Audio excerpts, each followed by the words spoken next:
Okay, so while I sit here and wait for my massage client to get here, let me catch you up real quick on what has happened at the shelter. Things happen so fast in that place. I almost do want to just sit around with a hidden camera and microphone, but I'm trying to make it out of You Can Make It, so I have to leave so I can make it out of You Can Make It.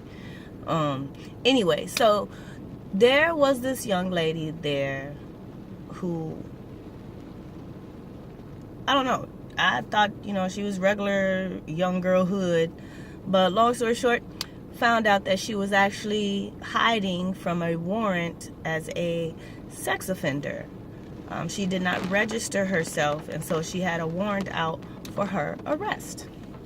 We found this out just by Googling her name. Now, I don't know what caused the other girls to Google her name. I missed that part of the story. But when they Googled her name, they found that she was a sex offender. Now, if they can just do that and find out, why does the shelter not know that this person is here with other women and their children and she's a sex offender? And when we call the 1-800 number on her warrant of the week out of Will County, they said explicitly that she should not be around children. So why isn't there some type of preliminary background check before they let you into a shelter? Because if she was dangerous like that, that's horrible to just set us all up like that. You know what I mean? I told everybody to sleep on it before blowing the whistle and calling the cops, because I was falsely accused of sexual abuse of my son. That's how I got here in this whole shelter situation, because DCFS is that screwed up. And by the time they figured out that it was a fraudulent charge, I was homeless. So I was hesitant to call the police on her because I don't know the full story. I need to know the full story because of my situation. It was biased. And I've taken her kids, on field trips by themselves. Sweet kids, mannerable. Now, do they beat on them? Yes. Everybody in the shelter beat on their kids. All of them need DCFS on them for physical abuse of their children.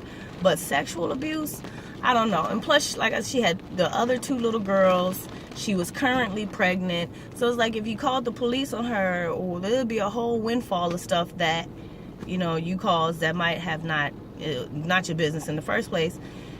So I just needed to pray on it, take a second, talk to my mama. My mama said in time it'll come out, just watch yours. My son is huge mungus. I ain't worried about her touching him.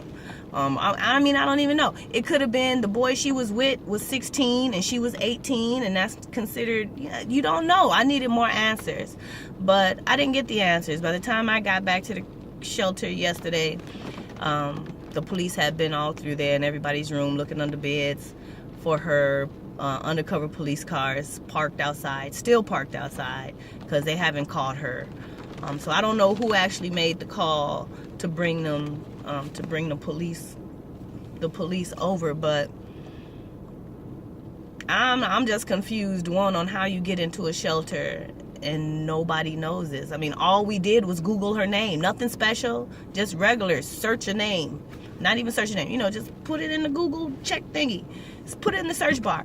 It was took no prowess to figure out how this lady is a criminal like this.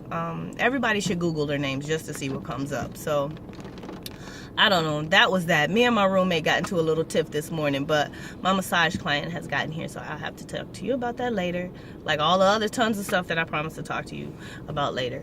But I'll get back to that.